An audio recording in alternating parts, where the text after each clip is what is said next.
Hello दोस्तों, नमस्कार। मैं हूं अखिलेश और आप देख रहे हैं मेरा यूट्यूब चैनल अखिलेश भट्ट। जी हाँ दोस्तों, कल मैंने अपने देश के नेताओं के बारे में बात की थी कल की वीडियो में। आज मेरा उसका ये दूसरा भाग है।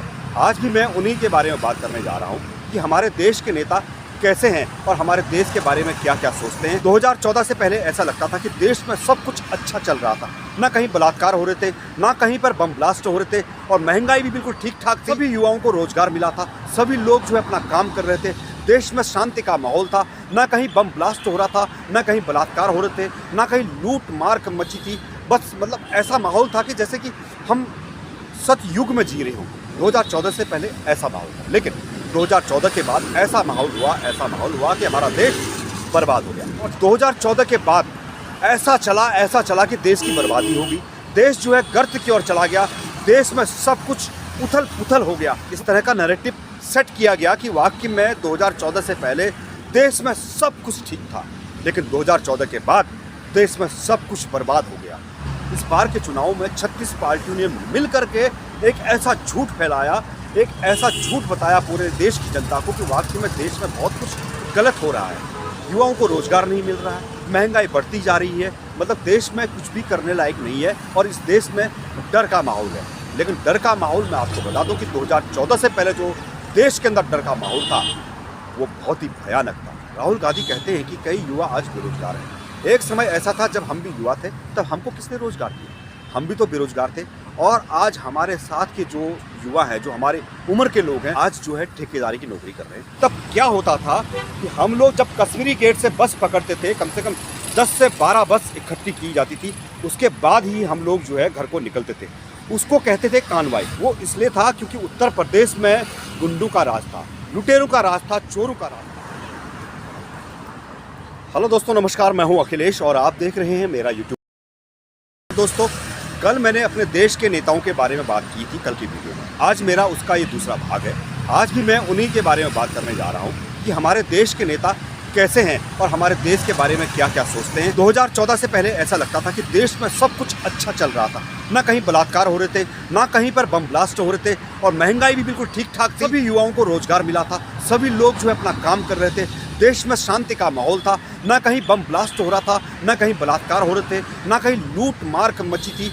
बस मतलब ऐसा माहौल था कि जैसे कि हम सतयुग में जी रहे हों। 2014 से पहले ऐसा माहौल था, लेकिन 2014 के बाद ऐसा माहौल हुआ कि हमारा देश बर्बाद हो गया। और 2014 के बाद ऐसा चला कि देश की बर्बादी होगी। देश जो है गर्त की ओर चला गया, देश में सब कुछ उथल पुथल हो गया। इस तरह का नैरेटिव सेट किया गया कि वाकई में 2014 से पहले देश में सब कुछ ठीक था, लेकिन 2014 के बाद देश में सब कुछ बर्बाद हो गया।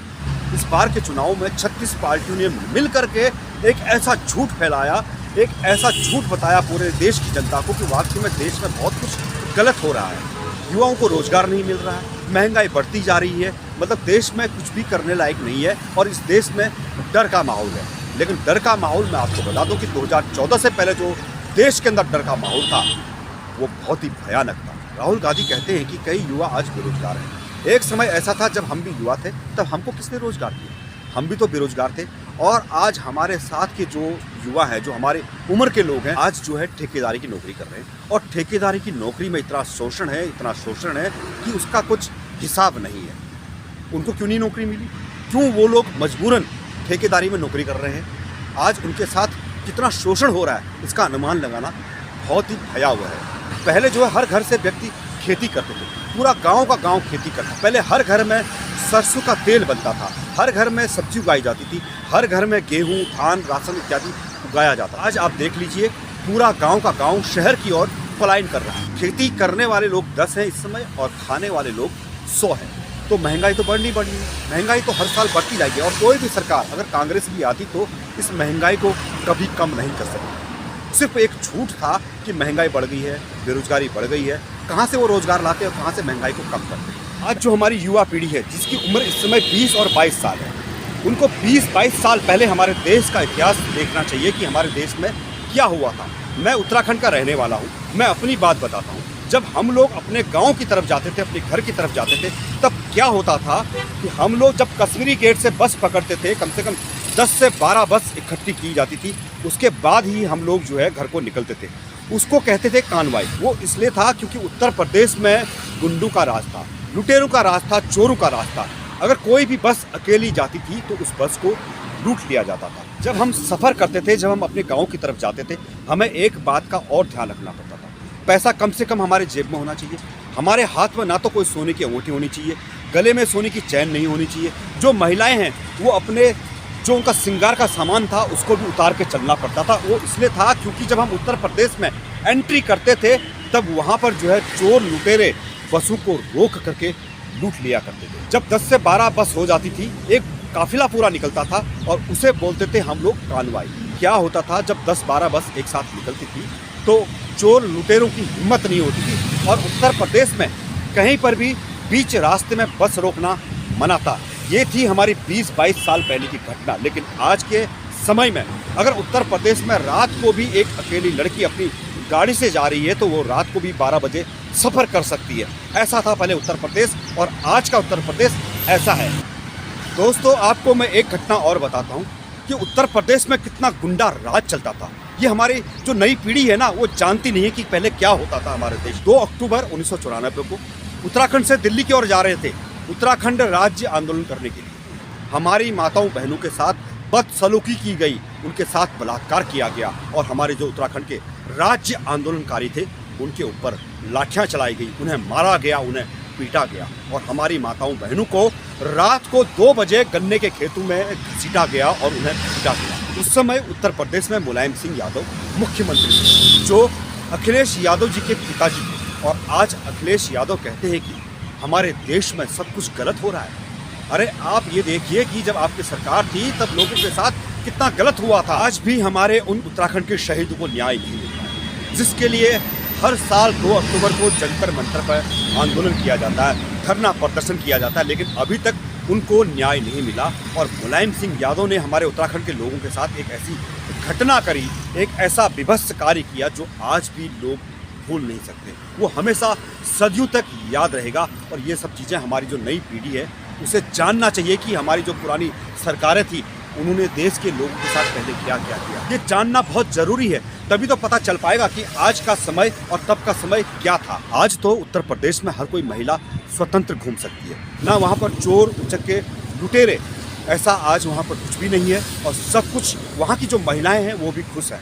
तो अखिलेश यादव, राहुल गांधी जो कहते हैं कि देश में भय का माहौल था, डर का माहौल था, आज से 10 साल 20 साल पहले देश में भय का माहौल तो तब था जब प्रत्येक व्यक्ति डरा हुआ घूमता था, जब प्रत्येक महिला डरी हुई घूमती थी। उत्तर प्रदेश में सड़कों का ऐसा हाल था, अगर कोई बीमार व्यक्ति अगर उसे हॉस्पिटल ले जाना है तो वो जो है हॉस्पिटल सही सलामत नहीं पहुंच सकता था।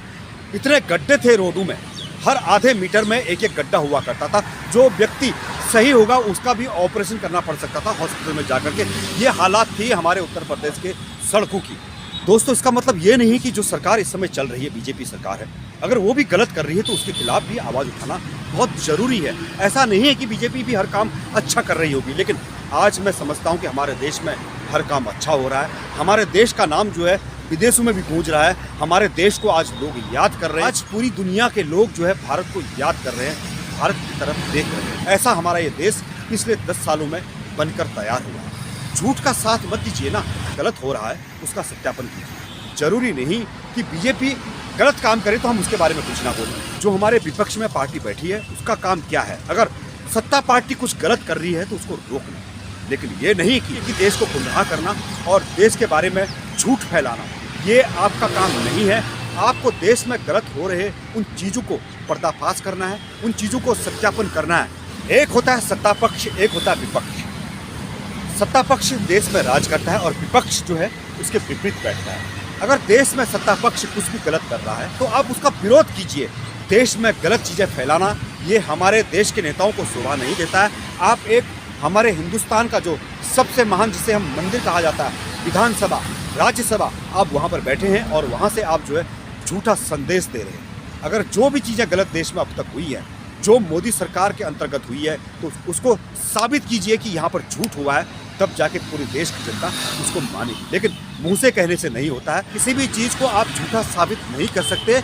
उसके लिए आपके पास प्रमाण होना चाहिए कि वाकई में यहाँ पर ये चीज़ें झूठ हुई है। दोस्तों, ऐसे लोगों का जो देश में झूठ फैलाते हैं ऐसे लोगों का हमने विरोध करना चाहिए और जो देश में अच्छा हो रहा है उसका हमने स्वागत करना चाहिए, चाहे वो बीजेपी हो, चाहे वो कांग्रेस हो, चाहे उसमें आम आदमी पार्टी हो या फिर कोई अन्य पार्टियाँ हो। चाहे कोई भी गलत कर रही है तो उसका विरोध करना हमारा अधिकार बनता है, क्योंकि हमने अपना कीमती वोट दिया है।